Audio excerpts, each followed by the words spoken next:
Bien, messieurs, dames, merci d'être venus, nombreux donc à cet atelier. Alors, je me présente, je suis Laurent Cabanac, je suis co-responsable du Master Audit Interne et Contrôle de Gestion de Toulouse Business School, de l'École de Commerce de Toulouse. Et je suis en charge des enseignements, plus exactement des enseignements donc, qui tournent autour de la Business Intelligence, c'est-à-dire tout ce qui est utilisation des outils informatiques. Et le thème de cet atelier est en lien avec ce dont je m'occupe au sein du Master Audit Interne et Contrôle de Gestion de TBS, c'est-à-dire c'est la nécessaire maîtrise des outils pour appréhender comme il faut ces métiers, alors de l'audit, mais également du contrôle de gestion. Alors je dirais même, ça dépasse de beaucoup l'aspect audit et contrôle de gestion parce que de plus en plus maintenant, en entreprise, on va vous demander, et je sais que ce n'est pas assez dit, mais on va vous demander d'être à l'aise, voire même d'être très très compétent sur les outils. Et ça, on ne vous le dit pas assez. Alors, je vais commenter mes propos et je vais vous les illustrer à la fin avec quelques petits exemples pratiques qui sont assez flashy, vous allez voir, et qui souvent emportent l'adhésion, alors aussi bien auprès d'un public comme le vôtre, que surtout auprès d'un public d'entreprise, et voire même souvent vous allez générer le besoin. Alors, voilà.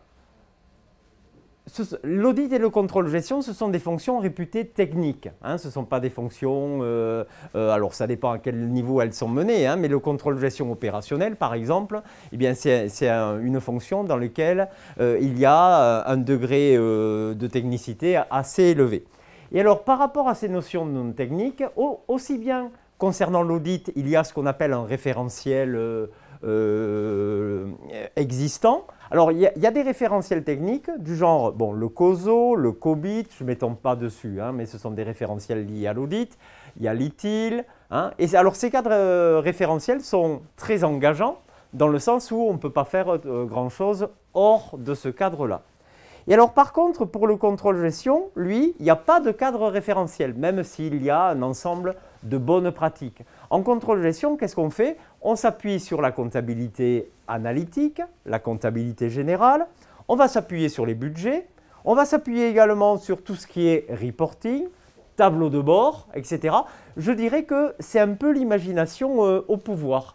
Alors c'est ce qui en fait la difficulté, mais c'est ce qui en fait également l'intérêt de ce type de pratique-là. Alors, ça c'est une première différenciation. L'audit, cadre référentiel, le contrôle de gestion, des bonnes pratiques, mais à la rigueur, on peut faire un petit peu ce que l'on veut. Autre élément, les finalités sont différentes, très différentes. L'audit, vous évaluez les risques et vous essayez de les gérer. Le contrôle de gestion, le but ultime du contrôle de gestion, c'est de piloter la performance d'une entreprise via différentes pratiques. Alors, par contre, les compétences peuvent être communes. Dans les compétences communes, vous avez celles-ci, ce sont des compétences humaines. Que ce soit l'audit, le contrôle de gestion, on est amené à gérer des personnes, à converser, à échanger avec des personnes. Donc, il faut avoir des capacités relationnelles indéniables et donc pas que des éléments techniques. Voilà. Capacité comportementale, qualité relationnelle, donc on vient d'en parler. Qualité également de synthèse, des qualités rédactionnelles. Ça, on ne vous le dira pas assez également, mais on est amené à faire des synthèses, à faire des rapports, à communiquer des éléments à la hiérarchie, aux différentes parties prenantes de l'entreprise. Donc, ça veut dire disposer de ces qualités-là. Et puis, une petite chose qu'on ne vous dira pas assez, c'est celle-ci. Au-delà des capacités techniques, à proprement parler par rapport au domaine. Par exemple, le contrôle de gestion, il faut aimer faire des tableaux, il faut aimer faire des calculs.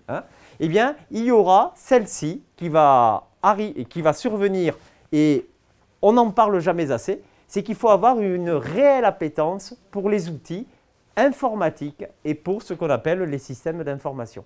Et dans les différentes formations académiques que l'on observe actuellement, il y a un manque, alors qui se comble petit à petit, les choses évoluent, mais je sais que c'est un discours qui ne vous est pas assez tenu et c'est ce que me remontent des étudiants qui suivent d'autres filières. Alors moi-même, hein, je suis très impliqué donc dans TBS, Toulouse Business School, mais j'interviens également dans d'autres programmes académiques, hein, universitaires, grandes écoles, etc. Donc ça me permet de voir un petit peu ce qui se passe ailleurs aussi, hein. Voilà. Et alors, derrière l'audit et le contrôle de gestion, il y a quelques mots-clés du genre s'adapter, la souplesse, la fameuse agilité, hein, dont on nous parle beaucoup, hein. On n'arrête pas de nous dire qu'il faut être agile, hein, donc c'est la capacité à s'adapter. Il y a également la capacité à investiguer, à analyser, à faire des synthèses, on vient d'en parler, hein. Mais il y a également, et ça aussi, ce sont deux mots-clés qui ne vous sont pas assez précisés, surtout concernant le contrôle de gestion, c'est l'aspect modélisation et simulation. La modélisation, ça sera votre capacité à traduire une problématique de gestion en quelque chose sur lequel ensuite vous allez pouvoir faire des simulations. Ce n'est pas le calcul qui est intéressant en tant que tel, c'est tout ce qu'il y a derrière les calculs. Et entre autres, le fait de pouvoir se poser la question, que se passe-t-il si? Il y a 2 jours, j'intervenais dans un programme à TBS, hein, avec justement le master AICG en part-time, et je faisais un cours sur la modélisation budgétaire. Alors, modélisation budgétaire, des enchaînements de tableaux qui mènent à des prévisions de trésorerie. Mais ce qui était intéressant, ce n'était pas d'arriver à une prévision lambda de trésorerie. C'était une fois qu'on les avait calculées, c'était de se poser la question, ben tiens, qu'est-ce qui se passerait si moi, directeur général, je décidais d'avoir un niveau de stock de sécurité sur les produits finis, non plus de 1 mois, mais de 1 mois et demi, ou de 0,5 mois, vous voyez. Qu'est-ce qui se passerait si j'entamais des actions pour faire payer les clients plus vite? De combien s'améliorerait ma trésorerie? De combien s'améliorerait, ou pas d'ailleurs, le résultat, hein, le fameux couple infernal, trésorerie-résultat, vous voyez, hein, c'est cette capacité à se dire, que se passe-t-il si? Et ceci sans refaire l'intégralité des calculs. Donc ça nous amène à poser les problèmes d'une certaine manière, hein, et ne pas y passer des heures et des heures derrière, hein, à refaire toute une kyrielle de calculs. Alors, de plus en plus aussi, on est amené, mais ça dépasse, hein, le spectre audit et contrôle de gestion, hein. C'est vrai pour les RH, c'est vrai pour les achats, c'est vrai pour le marketing, le commercial. On est de plus en plus amené à exploiter les données de l'entreprise. Donc ça veut dire être capable d'accéder aux bases, de récupérer les datas, alors, la fameuse data analyse dont on nous bassine beaucoup actuellement, c'est tout sauf nouveau, hein. Moi, ça fait 30 ans que je fais de la data analyse, hein. Voilà. Et puis ensuite, restituer les données. Il y a ça. Et alors, on peut le faire via des outils métiers. Et l'audit en particulier dispose d'outils qui permettent de faire tout ce que je viens de vous décrire. Mais, et vous allez le voir à travers un exemple, on peut avoir intérêt à savoir le faire de manière peut-être un petit peu plus autonome. Alors pourquoi? Ben parce qu'avec ces outils métiers, vous n'aurez pas la souplesse que vous aurez avec quelque chose que vous serez développé vous, et en quelques petites minutes. Et vous verrez, j'ai un petit exemple édifiant derrière, sur justement ces aspects d'audit. Et alors, il y a même un constat, c'est que de plus en plus, on va demander à un contrôleur de gestion, puisqu'il aura cette appétence par rapport aux outils, eh bien, d'être partie prenante dans l'évolution du système d'information. Et de plus en plus souvent d'ailleurs dans les entreprises, c'est lui qui sera même le chef de file. C'est lui qui va mener l'évolution du système d'information. Quand il faudra migrer d'un système informatique sur un autre, vers un ERP, vous voyez, eh bien, on voit de plus en plus le contrôleur de gestion devenir le chef de projet de ce projet de migration, vous voyez, hein, alors qu'anciennement, c'était plutôt les gens de l'informatique qui menaient ça. Mais bon, c'est difficile d'avoir une certaine objectivité par rapport à tout ça. Et donc, les outils, ben, au-delà des outils métiers, ben, ça va vous sembler bizarre ce que je vais vous raconter, mais c'est la vérité, hein. Alors, il y a une chose que je ne vous ai pas précisée, c'est que je fais de l'enseignement la moitié de mon temps, et l'autre moitié de mon temps, je travaille en entreprise. Et moi, je suis contrôleur de gestion de métier. Donc, ça fait 30 ans que j'exerce en entreprise. Eh bien, il y a une absolue nécessité. Il faut que vous deveniez des cadors Excel. Ça, il faut vous en persuader aussi, hein. Excel, c'est notre gomme et notre crayon. Si vous n'êtes pas bon sur Excel, notre job, comme je dis à mes étudiants, hein, c'est arrêtez tout, faites autre chose. Mais le problème, c'est quoi, hein? Parce que ce que je suis en train de vous dire là par rapport à l'audit et le contrôle gestion, c'est vrai par rapport à n'importe quel autre domaine, hein. il n'y a pas longtemps, une grande entreprise, pour un service RH, m'a demandé de mettre en place des tests Excel. Pour un service marketing, à la Défense, une grosse entreprise, les produits de beauté, test Excel et VBA pour prendre les gens. Et pas dans les domaines contrôle-gestion, vous voyez. Donc ça dépasse le contrôle-gestion.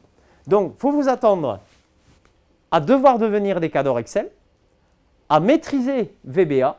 Alors VBA, c'est le fameux langage de programmation d'Excel qui permet d'automatiser des tâches lourdes et répétitives. Je vais vous faire tourner quelques petits exemples après. Vous allez voir, c'est édifiant en termes de productivité et de confort au travail, ce à quoi on peut arriver. Et puis, alors de plus en plus, on parle de ce qu'on appelle les Power Tools. Alors les Power Tools, c'est Power Query, Power Pivot. Alors ça, ce sont des modules d'Excel, mais que vous avez également dans un autre outil dont on parle beaucoup, c'est Power BI. Power BI qui est l'outil de data visualisation. C'est l'outil qui permet de visualiser des tableaux de bord, des indicateurs et de les mettre à disposition. Et alors, bon, on commence à parler d'autre chose aussi là en ce moment-là. Python, un petit peu, qui est encore un autre langage de programmation. Mais on parle de Copilot, de ChatGPT, toute cette intelligence artificielle qui pointe le bout du nez et qui va venir, alors je ne pense pas forcément en substitution de ce qu'on va faire, mais en support de ce qu'on va faire. Mais pour qu'on puisse bien l'utiliser, il faut qu'on soit bon dans nos domaines. Parce que si on n'est pas bon, alors là par contre, ça va être du copier-écraser. Pas coller, mais écraser carrément. On n'existe plus derrière si on n'est pas bon. Et alors, pour finir de vous convaincre par rapport à ça, des petites statistiques que nous tenons là, dans le cadre de notre master à ICG, là, Audit Interne et Contrôle-Gestion, qui est premier dans sa catégorie depuis 20 ans, et premier de nouveau cette année, je ne sais pas si vous avez remarqué, dans le classement. Eh bien, regardez le pourcentage de première motivation d'embauche sur la maîtrise d'Excel et de VBA. Elle est en progression constante depuis, alors j'ai repris que les 4 dernières années, mais c'est vrai depuis 10 ans. On était à 48% et maintenant on est à 69%. C'est-à-dire qu'on a pratiquement les 2/3 de nos étudiants qui sont pris en entreprise d'abord parce qu'ils maîtrisent les outils. Alors, je suis le premier à dire, il n'y a pas que ça, mais il y a d'abord ça. C'est la première chose qu'on regarde. On regarde si vous maîtrisez les outils ou pas. Si vous les maîtrisez, on continue de discuter. Si vous ne les maîtrisez pas, bye bye, on passe à quelqu'un d'autre. Et alors ça peut se faire par rapport à des tests formels, ça peut se faire par rapport à des discussions. Moi j'ai de plus en plus de recruteurs qui sont bons aussi sur les outils.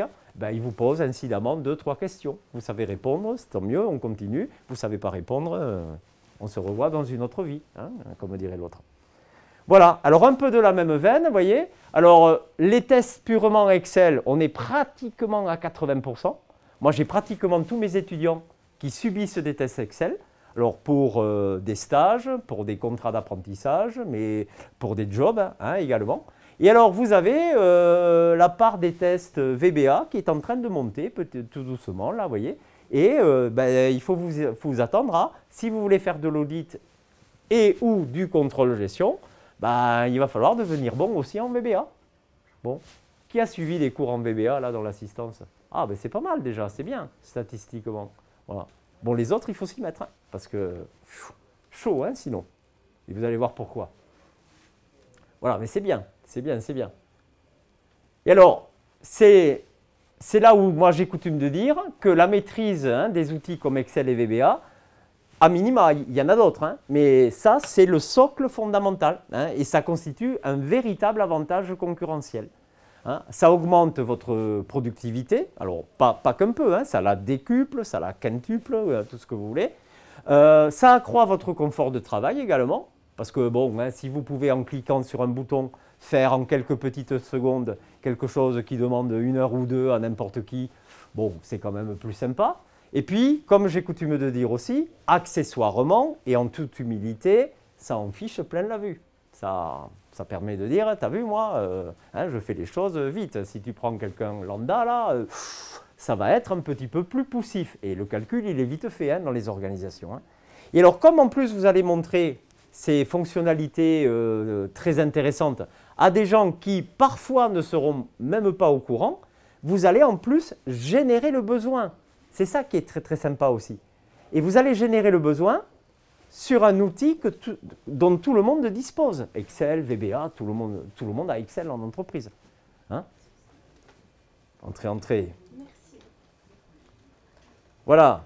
Alors, la marque de fabrique du master dans lequel j'ai le plaisir d'intervenir, hein, ben c'est qu'il y a une grosse partie Excel, VBA, accès aux bases de données.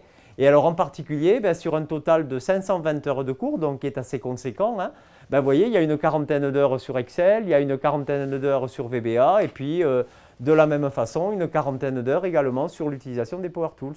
Bon, ben, hein, ça fait pas loin d'un quart des enseignements qui ont trait aux outils. Hein. Donc, c'est une orientation vraiment très marquée outils et qui, je pense, et je dis ça en toute humilité, contribue à notre bon classement. Hein. Je crois pouvoir le dire. Voilà. Et alors, une chose aussi que l'on s'est entendu dire hein, par les entreprises, c'est que le fait de vous faire faire comme ça, vous voyez, de ces outils informatiques de manière avancée, le fait de vous faire faire du coding, parce que bon, VBA, c'est du codage informatique. Derrière Power Query, il y a du code EM, c'est un langage informatique aussi. Derrière Power BI, il y a du DAX, c'est un troisième langage informatique. Donc là aussi, il faut vous attendre à faire du codage, du coding hein, en anglais. Hein. Eh bien, c'est que ça va vous structurer l'esprit, ça va vous rendre plus logique, vous allez faire de l'algorithmique, vous voyez. Et donc, il y a beaucoup d'entreprises qui nous disent qu'au-delà de l'avantage indéniable de savoir faire ce dont je suis en train de vous parler, eh bien, après, on peut vous mettre entre les mains n'importe quel autre outil, des outils de business intelligence, vous voyez, et vous allez vous en débrouiller très très vite. Hein, vous allez faire des choses très rapidement grâce à cette structuration mentale. Et ça, c'est un avantage indirect, vous voyez, hein, d'être en capacité d'appréhender ces outils. Bon, sans compter que derrière, il y a un concept hyper important, c'est la notion d'accès direct aux bases de données, qui est fondamentale. Voilà, modélisation, simulation, je vous en ai parlé tout à l'heure. Alors ça, je vous l'ai dit déjà. Et donc, il vous faut faire envie. Et la maîtrise des outils va vous permettre de faire envie, hein, de donner envie aux entreprises de vous employer. Et alors, ce que je vais faire, c'est que je vais vous illustrer mes propos, parce que c'est bien beau de dire tout ça, hein, mais je vais vous illustrer quelques propos à travers des petits exemples, alors issus de mon expérience d'entreprise, hein, et des exemples que j'enseigne au sein de ce master audit interne et contrôle gestion. Hein, vous allez avoir, alors je vais vous montrer le résultat final, hein, mais ce sont des choses que j'apprends à faire et que ensuite vous pouvez démultiplier en entreprise à l'envi sans aucun problème. Ah, alors avec cet exemple-là, je crée des petites crises de nerfs en entreprise et ce n'est pas une blague. Hein. Regardez. Petit exemple, vous avez sur une feuille une balance, vous voyez, une balance, bon, très classique, en ligne les comptes, en colonne les mois, des soldes à l'intersection, vous voyez. Et cette balance, elle concerne une société qui est mentionnée là et elle concerne un exercice qui est mentionné au-dessus. Et alors, vous avez ce type de balance sur une hauteur variable, vous voyez, pour une entreprise, et vous avez une balance un peu similaire sur le principe, vous voyez, mais pour une seconde société. Alors, sur un nombre de lignes différents, avec des numéros de compte différents, ou voire même s'il y a les mêmes numéros de compte, ils ne sont pas au même endroit, vous voyez.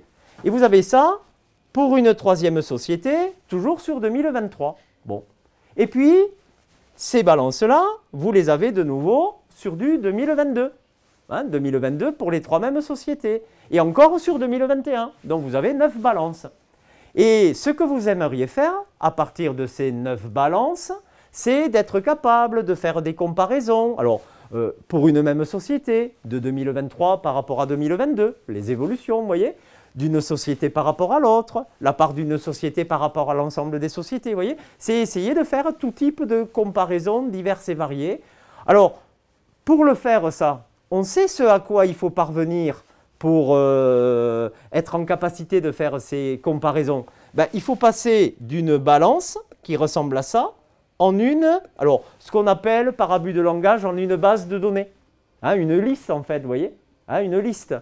Parce qu'une fois que vous avez cette liste et que toutes vos balances, vous me les avez converties les unes après les autres en liste comme ça, et bien là, avec les fameux tableaux croisés dynamiques, hein, vous me faites toutes les comparaisons que vous voulez, absolument dans tous les sens. Mais le problème, c'est de passer de ça, une balance, en une liste. Et alors pour faire ça, qu'est-ce que je vois moi en entreprise encore beaucoup ben, je vois des gens s'épuiser dans des copier, coller, transposer. À la queue leu, les uns en dessous des autres. Vous voyez ces 12 soldes là que j'ai là? Ces 12 là, eh ben, c'est cette première ligne là. Alors, copier, coller, transposer. Alors avec à côté, 12 fois le même compte, alors les 12 mois, 12 fois le même nom de société, 12 fois la même année. Et vous voilà parti dans des milliers de copier-coller transposés. Alors c'est tellement fastidieux ça, que pour le faire ça, on va chercher les petits stagiaires, on va chercher les petits alternants, on va chercher les jeunes diplômés qui repartent dans des copier-coller transposés. Alors pour votre info, ma liste là, elle doit arriver jusqu'à la ligne 26 137. Alors 26 137 que divise 12, parce que 12 mois, hein. Bon, eh bien, vous voilà parti dans 2178 copier-coller transposés. Bon, ben moi, je connais des jeunes comme vous, ils m'y passent 5 heures, 6 heures hein, à faire des copier-coller transposés. Hein. Et c'est passionnant. Hein. Et ça, tous les mois, parce qu'à chaque nouveau mois, allez, on repart copier-coller transposé. Hein. Bon. Eh bien, quand vous avez une petite maîtrise de VBA, alors regardez, hein, je l'efface ça. Petit bouton pour effacer, confortable hein, déjà. Bon, ben regardez, j'ai un petit bouton ici, je clique. Il y a un petit message qui se met, alors c'est sur fond vert, vous ne le voyez pas, on voit toutes les sociétés se faire là. Hein. Bon, eh bien, au bout de quelques secondes, normalement, voilà, en 9,56 secondes, je viens de faire l'équivalent de 6 heures de boulot. Vous ne croyez pas que ça peut intéresser du monde, ça, de savoir faire ça? Et alors là, je vous le montre sur des balances comptables, mais vous imaginez par rapport à tout type de tableaux, hein, des tableaux RH, des tableaux de salaire, des tableaux marketing, des tableaux commerciaux, des tableaux liés aux achats, la logistique, tout type de tableaux à plat. On est amené à les mettre sous forme de liste, comme ça, bon, 10 secondes au lieu de 6 heures. C'est assez vendeur ça hein, en entreprise, hein, je peux vous dire. Moi j'ai beaucoup d'étudiants qui au bout de 8 jours de stage ou de début de contrat d'alternance signent un CDI. Hein. Les entreprises ils voient ça, ils ne vous laissent plus partir. Hein. En termes d'avantages concurrentiels, ça tranche un peu de ce qu'on peut voir par ailleurs. Hein. 6 heures de copier-coller transposé. Hein. Et alors, si vous êtes en plus vraiment bon en VBA, et si vous faites le master AICG de TBS, vous le serez. Ben, vous faites le même job en 0,5 secondes. Voilà. C'est-à-dire qu'il y a une manière ultra rapide de faire ce genre de choses. C'est-à-dire que vous faites en 0,5 secondes ce que n'importe qui mettra 6 heures à faire. Vous montrez ça à un manager. S'ils ne sont pas trop bêtes, ils ne vous laissent pas partir. Hein. Vous signez. Hein. Voilà un petit exemple, vous voyez hein, un petit exemple de ce qu'on peut être amené à faire. J'en ai un autre, tout près. On pourra en rediscuter après, hein, si vous voulez. Hein. Voilà, alors celui-là aussi, il vaut son pesant de cacahuètes, comme dirait l'autre. Alors, je vais le rouvrir parce que mon fichier vierge, si je le rouvre, il n'y a rien dessus. Alors là, c'est un petit exemple qui a trait à de la consolidation de données. Alors, je m'explique. Issu d'un exemple réel, et ça en entreprise, on le fait à longueur d'année, on fait beaucoup ça en contrôle de gestion en particulier. Vous avez, vous voyez, 30 fichiers à part. Et ces 30 fichiers à part, ils ressemblent à ça. Alors s'ils veulent bien s'ouvrir, voilà, ça y est. Voilà, vous avez un tableau par mois, vous voyez, un tableau par mois, et sur chaque mois, janvier, février, mars, etc., eh bien, vous avez jour par jour les 4 chiffres d'affaires que vous avez fait dans vos 4 activités. Et ce qu'on vous demande de faire, tous les matins, c'est de récupérer le contenu du mois indiqué là, dans chacun des 30 fichiers, d'en faire un copier, de revenir sur ce fichier-là et de m'en faire un coller dans la bonne feuille. Et ça, 30 fois. Hein.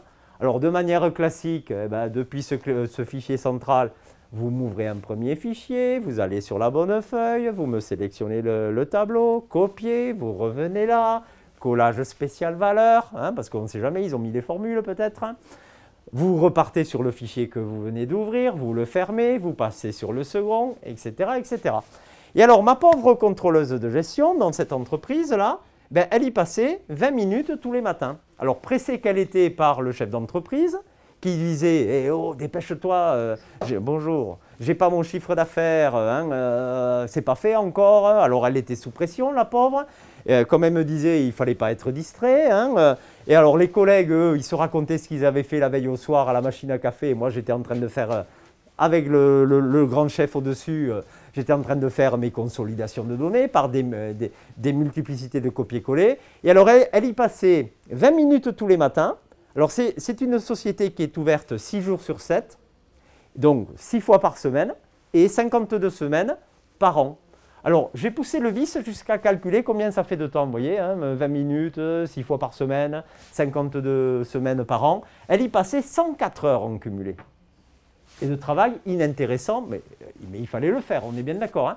Alors, 104 heures au tarif syndical de 7 heures par jour, ça fait pas loin de 15 jours de boulot. Bon, hein, c'est quand même beaucoup. Hein. Bon, je l'ai vu faire. Alors, j'y intervenais pas pour ça dans cette entreprise. J'ai pris pitié, j'ai dit, mais je ne vais pas vous laisser comme ça. Alors, en plus, la pauvre personne, on lui avait dit que ce n'était pas automatisable. Puis elle ne connaissait pas VBA. Hein. Alors, elle était un peu handicapée, du coup. Hein. Bon, j'ai pris pitié. Je lui ai fait une petite macro, 10 minutes, un quart d'heure. Et au bout d'un quart d'heure, elle avait ça. Bon, alors, déjà un premier bouton, hop, vous cliquez dessus, ça vous liste tous les fichiers présents dans le répertoire qui est indiqué là, vous voyez, avec en plus la date et heure de dernière mise à jour, et avec un petit lien hypertexte.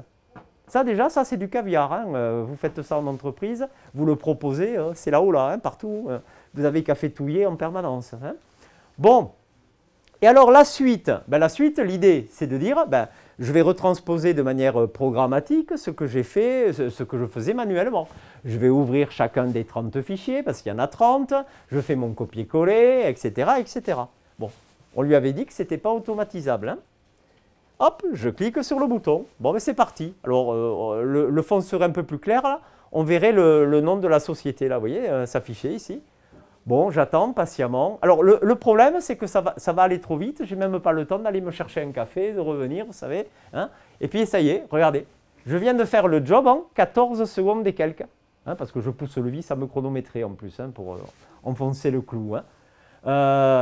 Alors là, déjà, il a fallu que je la soutienne, ma contrôleuse de gestion, quand je lui ai fait la démo, là, parce qu'on lui avait dit que ce n'était pas automatisable, et ça faisait des années qu'elle le faisait à la main. Hein, bon. Et 14 secondes, 312 fois dans une année, on est à 1h,2. C'est-à-dire qu'on est en train de comparer 1,2 heures à 104 heures. Vous montrez ça à n'importe quel manager d'entreprise, lui, il va faire le calcul suivant. Si je prends telle personne, je fais une économie de 103 heures de boulot, à un taux horaire chargé de temps, voilà, le fait d'avoir telle personne, je fais tant d'économies déjà, en termes de salaire. Et pour une tâche répétitive, vous multipliez par 10 ou 15 hein, sur une année. C'est affolant, hein. Une heure, un peu plus d'une heure, comparé à 104 heures. Alors déjà là, il a fallu que je la retienne pour pas qu'elle saute par la fenêtre. Hein. Alors après, j'ai appris, mais il ne faut pas le faire. Hein. Elle est allée voir les gens de l'informatique qui lui avaient dit que ce n'était pas automatisable. Et celui qui lui avait dit ça, et je précise bien, il ne faut pas le faire. Hein. Pim, pim, aller-retour hein, quand même. Hein, bon. Et alors, si en plus, vous savez bien faire du VBA, regardez ce que vous allez pouvoir faire. Vous allez pouvoir faire la chose suivante, d'une autre manière. Et cette manière number 2, regardez, vous faites le job en 2 secondes. Hein, vous faites le job en 2 secondes. Et 2 secondes, 312 fois par an. Bon, alors du coup, il a fallu que je convertisse en minutes, vous voyez. Hein. On est en train de comparer en rythme manuel 10 minutes de boulot à 104 heures. Vous ne croyez pas que ça peut intéresser du monde, là, ce genre de choses? Et c'est dommage qu'on n'ait pas assez insisté sur sur ces économies-là. Bon, sans compter votre confort au travail. Moi, je préfère cliquer sur un bouton et faire le job en 2 secondes que de passer 20 minutes à me faire des copier-coller successifs et 312 fois par an. Hein. Vous voyez, c'est une autre logique. Et du coup, dès qu'on me parle de travail lourd, répétitif, hop, je pense macro VBA de suite. Et ça le fait très, très bien. Et là, très honnêtement, ces 3 macros, là, vous voyez, quand on s'y connaît un peu, bon, en plus, on part de code déjà existant. Hein. Il y a quoi? Il y a 20 minutes de boulot. Et alors, je vais vous montrer un dernier exemple très édifiant, alors lié plutôt à l'audit, cette fois-ci. Alors, je ferme cet exemple-là. Ah, mais c'est flashy, hein, je veux dire, ça interpelle hein, quand on voit ce genre de choses. C'est quand même assez surprenant chaque fois. Alors en entreprise, quand vous faites la démo, très souvent, ils ne sont pas au courant qu'on peut automatiser comme ça. Et quand on leur montre, vous savez, c'est comme le gamin qu'on met devant la vitrine du pâtissier. Il ne voyait pas le gâteau, il n'en avait pas envie. Vous montrez un gâteau, ben, il veut le gâteau, forcément. Et bien, un manager, c'est pareil. Vous faites ce type de démo, il le veut de suite. Et puis, ils sont prêts à payer assez cher hein, pour avoir ça. Hein. Vous travaillez 20 fois plus vite que n'importe qui. On peut vous payer le double, hein, ce n'est pas un problème. Ils ne sont pas contents hein, quand je dis ça, hein, mais c'est la vérité. Et alors, un autre exemple appliqué à de l'audit de stock. Alors, j'ai une petite anecdote à citer. Cet exemple, je l'ai constitué suite à une intervention que je faisais en entreprise, alors sur autre chose hein, que de l'audit de stock, et j'ai vu débouler, alors à mon accent vous le devinez, donc je suis de Toulouse, hein, et on a vu débouler dans cette entreprise des auditeurs d'un des Big Four, là, hein, qui venaient de Paris et qui venaient auditer les stocks. Bon, ils se mettent pas très loin de moi. Alors, par curiosité intellectuelle, j'engage la conversation, je leur demande comment ils font. Alors, ils me regardent avec des yeux tout ronds comme ça, puis l'air de dire « Ah, il y a encore un qui va nous embêter et qui ne connaît rien. Alors, comment on fait pour auditer les stocks? Ben, on fait par échantillonnage, la loi des 20-80, on va prendre les articles qui pèsent pas mal, et on va regarder stock de début, stock de fin. » Alors, je dis « Ouais, génial. » Alors, en fait, vous voyez, il faisait ça. Hein, ils prenaient une référence et stock de début, stock de fin. Et puis, quand ça variait vraiment de beaucoup, ils essayaient de voir les raisons de cette grosse variation. Alors, je dis oui, super. Et alors, je continue, puis je leur dis, mais entre stock de début et stock de fin, il y a 12 mois quand même. Et sur les 12 mois, vous menez des petites investigations. Alors là, la réponse unanime et tout le monde ensemble, hein, de concert. Mais attendez, mais si vous croyez qu'avec le temps imparti, on a le temps d'aller voir sur chacun des mois, excusez-nous, mais on voit vraiment que vous n'y connaissez rien. Alors j'adore quand on me dit ça, vous savez. Alors, ok, très bien, je ne dis plus rien, arrive midi. Alors des gens qui viennent de Paris à Toulouse, hein, bon, à midi, il faut s'arrêter, il faut aller déjeuner, il y a cassoulet, tout ça. Et puis, je leur dis, bon, il n'y a pas que ça, hein, mais entre autres. Et alors, je leur dis, ben, écoutez, moi, là, entre midi et 2, je n'ai pas prévu d'aller manger. Et si vous voulez, ben, passez-moi vos mouvements de stock, entrée-sortie, là, sur l'année, et je vais vous faire un petit quelque chose, si vous êtes d'accord. Alors, ils me regardent un petit peu éberlués. Il y avait le directeur financier à côté qui me connaît bien, qui me dit, oui, donnez-lui, j'ai toute confiance, il n'y a aucun problème. Bon, ils partent déjeuner, à 14h15, ils reviennent, et j'étais sur cet écran-là. Voilà, j'avais fait un petit écran comme ça, vous voyez, où, alors dans ce qu'on appelle, vous le reconnaissez peut-être, c'est ce qu'on appelle un segment, ça. Hein, j'avais, sous forme de bouton, les 30 000 références de l'entreprise. À côté, un petit tableau. Alors, ce segment, sans qu'on le sache, ça pilote un tableau croisé dynamique. On peut piloter hein, un tableau croisé hein, avec les segments comme ça. Bon, sauf que je l'avais caché. Voilà. Et alors, ce TCD, je récupère les données, vous voyez, dans un petit tableau ici. Alors, stock initial, plus entrée, moins sortie, égale le stock de fin de mois, vous voyez. Et du coup, qu'est-ce que je faisais? Je reconstituais leur stock de début, stock de fin, mais en plus, je constituais le stock à chaque fin de mois, chose qu'eux n'avaient pas. Et alors, poussant le bouchon un peu plus loin, ça ne me coûtait rien, je calculais également, on le voit là sur le graphique, vous voyez, un niveau de stock en dessous duquel on ne descend jamais. C'est le stock minimal. Et alors, ce stock minimal, ça a un coût. Hein, là, par exemple, sur cet article-là, on n'est jamais descendu en dessous de 284. Bon, sauf qu'il a fallu les acheter, ces matières-là. Alors, à un coût unitaire moyen d'achat de 171 €, ça veut dire que sur ce composant-là, c'était des composants électroniques en plus, hein, bon, eh ben, on avait un coût de surstockage de 48 000 €. Alors, les auditeurs en face de moi, la bouche entrouverte, les yeux tout ronds. Le directeur financier, il avait la langue pendante en plus, hein, puis il apprenait qu'il avait 48 000 € de stock, enfin de surstock immobilisé, hein, donc sur cette référence-là. Alors il commence à interpeller les auditeurs en disant ça, je ne l'ai jamais eu là de votre part. Hein, vous me rappelez combien vous me facturez l'heure là? Alors, ils commençaient à être un peu mal à l'aise, les auditeurs. Et alors là où ils ont été un petit peu plus mal à l'aise encore, c'est quand je leur ai montré que je pouvais passer d'une référence à l'autre. Et le graphique qui se met à jour tout seul. Voilà, vous voyez, hein, le graphique qui se met à jour comme ça. Et donc, référence par référence, j'étais capable d'avoir les mouvements sur les 12 mois. Et alors, ils étaient déjà un peu beaucoup étonnés, comme dirait l'autre, que j'ai pu faire ça en 1h30. Et encore, j'avais pris le temps. Hein, j'étais allé quand même me chercher un sandwich, tranquille. Et puis, j'ai enfoncé le clou en cliquant sur une référence particulière. Et j'ai regardé cette référence-là. Sur un mois donné, 2 mois même, on a eu des stocks négatifs. Alors, sauf à être dans un univers d'antimatière, alors personnellement je suis un fan de Star Trek, hein, comme pas mal, mais bon, des stocks négatifs, je ne connais pas. Donc il y a eu un souci. Il y a eu un souci sur cette référence-là. Et si vous vous cantonnez à stock de début, stock de fin, ça, vous ne le voyez pas. Et alors déjà, ils n'avaient jamais repéré, eux, qu'il y avait des références qui, à un moment donné, étaient à stock négatif. Et alors, je me suis posé la question, mais je suis tombé sur une de manière fortuite. N'y a-t-il pas d'autres références à quantité négative?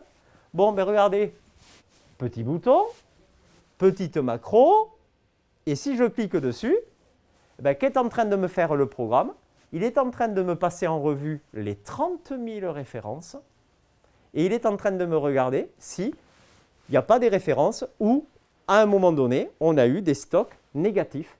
Et si c'est le cas, les références, il va me les ajouter là. Et quand je vais double-cliquer sur une référence, il va m'afficher les mouvements de stock de cette référence particulière. Et à leur grande surprise, ils se sont aperçus que sur les 30 000 références de base, il y en avait 900 qui étaient, à un moment donné, à quantité négative. Alors, des références à quantité négative en stock, ça peut être des problèmes d'enregistrement, ça peut être, et c'était le cas, des problèmes de vol. C'est-à-dire que là, carrément, les composants, il y en a qui les piquaient, qui allaient les revendre sur le marché noir et tout, qui régularisaient d'une manière ou d'une autre par un jeu d'écriture, et les stocks n'étaient pas bons. Voilà. Et les voilà. Voilà, vous voyez les références. Et alors, le petit truc sympa, la maison, hein, ne reculant devant aucun sacrifice. Vous double-cliquez sur une référence, elle s'affiche. Voilà. Elle est jolie celle-là. Il y a un beau pic à la baisse, là, et puis elle n'a pas été à la baisse qu'un certain mois. Hein. Et ça, ils ne le voyaient pas. Ils ne le voyaient pas. Alors, ça s'est conclu par le fait qu'un des associés m'a pris à part, là. Il m'a dit... Vous formez les gens en entreprise à ce genre de choses? Je dis, oui, bien sûr que je forme. Alors ça a été la première question. Deuxième question, vous formez des étudiants à ce genre de choses aussi? J'ai dit, plein. Voilà. Et donc du coup, ça s'est traduit par formation de leurs équipes à la défense là, sur ces outils-là, pour apprendre à le faire. Et deuxièmement, chaque année, ils nous prennent 3 ou 4 étudiants de notre master comme auditeurs juniors dans leur entreprise. Voilà, pour mettre en œuvre ce genre de technique qui ne nécessite aucun outil métier. On va simplement chercher dans n'importe quelle base de données les entrées, les sorties, et en avant, et vous faites votre analyse par rapport à ça. Et puis accessoirement, le directeur financier a été ravi d'apprendre qu'il avait pour pas loin de 34 millions d'euros de stock en surstock. Voilà, pour une entreprise qui fait 500 millions de chiffre d'affaires. Voilà, 34 millions de stocks immobilisés en trop. Là, je peux vous dire, ça a été convocation des différents responsables, le bazooka, et mesures pour mieux gérer les stocks. Et alors, ça, c'était l'année dernière. Et là, ils sont descendus à une valeur de stock, de surstock de 22 millions. Ils ont gagné 12 millions quand même. Et là, quand j'y vais, maintenant, c'est tapis rouge, café touillé, voilà. Voilà quelques petits exemples, jeunes gens, qui, j'espère, vous ont démontré la nécessité d'être à l'aise sur ce type d'outils. Et très honnêtement, mes étudiants l'apprennent, mais relativement facilement. On prend le temps, vous voyez. Et en plus, on construit nos exemples d'apprentissage sur des exemples de la vie réelle. Et ça, je dis ça en toute humilité, c'est la chance d'avoir quelques intervenants qui sont des praticiens d'entreprise. Je travaille la moitié du temps en entreprise. Alors quand je vois des choses intéressantes, hop, je transforme ça en étude de cas. Voilà. Mais au-delà de ça, qui est anecdotique, c'est simplement, il faut vous convaincre qu'il faut vraiment, vraiment être à l'aise sur les outils. Vraiment. Et ça, c'est un discours qui ne vous est pas assez dit. Beaucoup de mes étudiants me disent, franchement, on aurait dû nous le dire avant et on aurait dû faire de ça avant. C'est une évidence. Voilà. Bon, c'est en train d'évoluer. C'est en train d'évoluer. Et entre autres, par rapport à VBA, là, il y a une danse du ventre partout au niveau académique pour trouver des intervenants qui forment des étudiants à la maîtrise de VBA. Et ça, c'est incontournable. Donc, préparez-vous-y. Faites-le par vous-même déjà. Et idéalement, trouvez les bons enseignements qui vont vous proposer ce type de choses. Et là, l'avenir sera radieux. Alors, une question que j'ai de temps en temps, c'est « Mais est-ce que l'intelligence artificielle ne va pas remplacer le développement que l'on fait ?» Alors, de mon point de vue, non. Pourquoi? Parce que l'intelligence artificielle, bon, moi le premier, je l'utilise pas mal, ChatGPT et autres, mais ça génère encore beaucoup de choses fausses. Et si vous n'avez pas l'expertise, si vous n'avez pas la maîtrise de l'outil, un copier-coller du code, allez, sans être méchant, 2 fois sur 5 qui ne marche pas. Donc il faut avoir la capacité déjà de voir de comprendre pourquoi il ne marche pas. Et puis il faut toujours l'adapter au contexte. Et alors, donc la substitution à 100%, non. Par contre, ça peut sacrément nous épauler par rapport à de la génération de code comme ça. Alors après, l'avenir, de quoi sera-t-il fait? On ne sait pas trop encore, c'est un peu la nébuleuse. Mais là, je ne pense pas que ça va nous remplacer. Alors par contre, si vous n'avez aucune compétence là-dedans, comme j'ai coutume de dire à mes étudiants, dans 5-6 ans, c'est notre job. Attendez-vous-y. Parce que si vous ne le faites pas, vous faites les choses à la main, ça durera un temps, et il va arriver un jour quelqu'un qui lui saura le faire, et là, qu'est-ce qu'on va faire de vous? Ça sera la question qui va se poser. Voilà. Sans compter que les petits jeunes qui débarquent maintenant, là, enfin, qui vont arriver, moi je fais de la formation VBA au collège là, en ce moment, et on m'a demandé d'en faire en école primaire, dans ma campagne toulousaine. J'ai une institutrice un petit peu avancée qui m'a dit « Laurent, tu ne pourrais pas venir les initier un petit peu à du coding ?» Alors on gère des bonbons, on gère des cacahuètes, voilà. Mais on commence. Et donc ça veut dire que dans quelques années vont débouler des gens, la programmation, eux, ça ne sera même plus est-ce qu'on sait faire ou pas. Ils sauront faire, ils seront hyper à l'aise, ils seront inhibés par rien. Et là ça va être une lame de fond, et là ça va être chaud pour ceux qui ne savent pas faire. Donc c'est je dirais, une nécessité supplémentaire, vous voyez, qui doit vous conduire ou qui doit achever de vous convaincre plutôt, vous voyez, et vous conduire à acquérir la compétence. Voilà, voilà messieurs, dames. Est-ce que vous avez quelques petites questions? Oui? Justement, vous parlez, je suppose pour tout ce qui est Excel, c'est pas mal de cas pratiques à faire même chez soi. Est-ce qu'il y a justement des points ou des questionnements qu'on peut retrouver sur Internet justement? Oui, oui, oui. Alors, il y a une multitude de sources d'informations hein, sur Internet. Hein. Alors, le problème, ce n'est pas d'en trouver, c'est de faire le tri, hein, parce qu'il y en a trop même. Alors, moi, si j'ai une référence à donner sur Internet, c'est celle-là. Alors, c'est la papesse d'Excel, de VBA, des Power Tools et tout. C'est une dénommée Leila Garani. J'ai aucune action avec, hein, je précise bien. Hein. Alors, c'est une Américaine qui vit en Autriche. Donc, alors je dis ça pourquoi? Ben parce que ça veut dire que, bon, c'est en anglais, mais c'est du bon anglais, compréhensible. Parce que comme elle vit en Autriche, elle est obligée de se faire comprendre un peu. Hein, parce qu'on le sait bien, les Américains, de temps en temps, hein, en fonction de leur localisation, en plus, ça peut être totalement incompréhensible. Hein. Et s'il y a un site sur lequel il vous faut aller, hein, moi je vous conseille, c'est celui-ci. Hein, c'est celui de Leila Garani, qui propose plein de vidéos, plein d'exemples hein, qui sont vraiment très très bien faits. Et alors après, il y en a un autre alors, qui est tenu par un dénommé Michael Girvin, alors américain aussi. Et alors, c'est Excel is fun. Ça veut bien dire ce que ça veut dire. Hein, voilà, hein. Vous faites une recherche sur ce mot-clé-là, Excel is fun. Hein. Alors, c'est un dénommé Michael Girvin, G-I-R-V-I-N. Alors, c'est un enseignant de collège aux États-Unis. Il a une production d'exercices, de vidéos en tout genre. Enfin, il doit passer ses jours et ses nuits à ça. Il passe ses jours et ses nuits à ça. Je l'ai croisé 2-3 fois. Et il vous propose plein d'exos, plein d'exemples. Toutes les semaines, il y a des nouveautés. Voilà, hein, si j'ai 2 ressources à indiquer, c'est ça. Hein, c'est vraiment ça et c'est vraiment super bien fait. Alors après, sur le web, il y a un site qui est drôlement bien. Alors en français, c'est excel-pratique.com. Alors, je n'ai pas la connexion web là, hein, mais excel-pratique.com, c'est le site web que je recommande à mes apprenants, hein, où il y a de l'Excel de très bon niveau et du VBA de très bon niveau. Voilà, parce que VBA, suivant comment c'est enseigné, ça peut être très décourageant aussi. Hein.